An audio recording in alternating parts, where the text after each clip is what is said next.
High. Iran শান্তি চুক্তি ঘোষণার পর উইকেন্ডে যেটা আমাদের হয়ে গেল, তারপর আজকে সোমবারের মার্কেট আমরা ভেবেছিলাম যে একটা হিউজ র্যালি আমরা দেখতে পাবো, পোস্ট ওয়ার একটা রিলিফ র্যালি যেটা আমরা এক্সপেক্ট করছিলাম।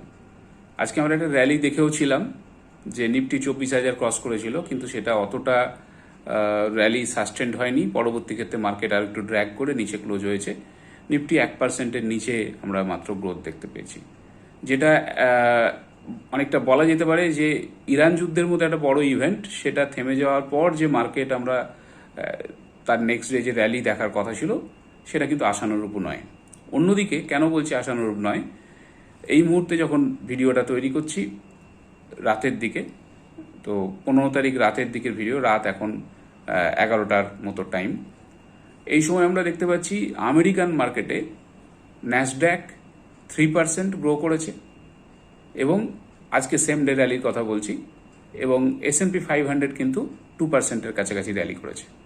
তো পোস্ট ওয়ার যে র্যালি, তো সেটা আমেরিকান মার্কেটে আমরা যেটা দেখতে পেলাম, এবং আমরা দেখলাম যে সাউথ কোরিয়ান মার্কেটেও যে কসপির যে র্যালিও কিন্তু ভালো হয়েছে, যদিও কসপির একটা কারেকশন আমরা দেখেছিলাম কিছুদিন আগে, চিপ রিলেটেড যে এআই রিলেটেড কারেকশন, তার জন্য হয়তো রিকভারি র্যালিও আমরা দেখতে পেলাম। কিন্তু ভারতের মার্কেট সে আশানুরূপ কিন্তু র্যালি করেনি। কিন্তু আজকের দিনের যেটা একটা পয়েন্ট আমরা বলতে পারি যে এফআইআই বহুদিন পর নেট বায়ার হয়েছে। Net buyer in the sense মাত্র 200 ক্রোড়ের মতো বাই করেছে, কিন্তু কোথাও যেন একটা গ্রিন স্যুট আমরা দেখতে পেয়েছি।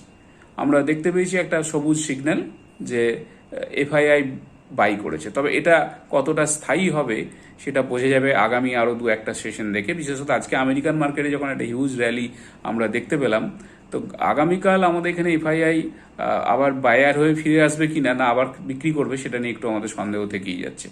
কিন্তু রিটেল ইনভেস্টরদের মধ্যে একটা ভালো উন্মাদনা ছিল আজকে, কারণ ডিআইআই বাইংও খুব একটা যে বিরাট 3,000 সামথিং প্লাস তারা বাই করেছে।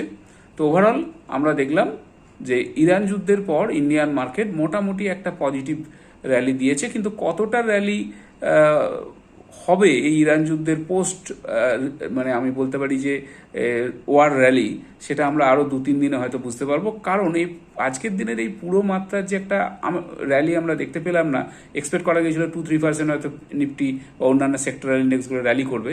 তার প্রধান কারণ যে ইরান যুদ্ধের প্রভাব নাকি আরও বেশি থাকবে, এটা নিয়ে অনেক বিশেষজ্ঞরা মনে করছেন। কিন্তু সেটা কতটা সত্য না সত্য সেটা আমরা পরে বুঝতে পারবো, এর পরের ভিডিওতে সেটা নিয়ে কিছুটা আলোচনাও করছি।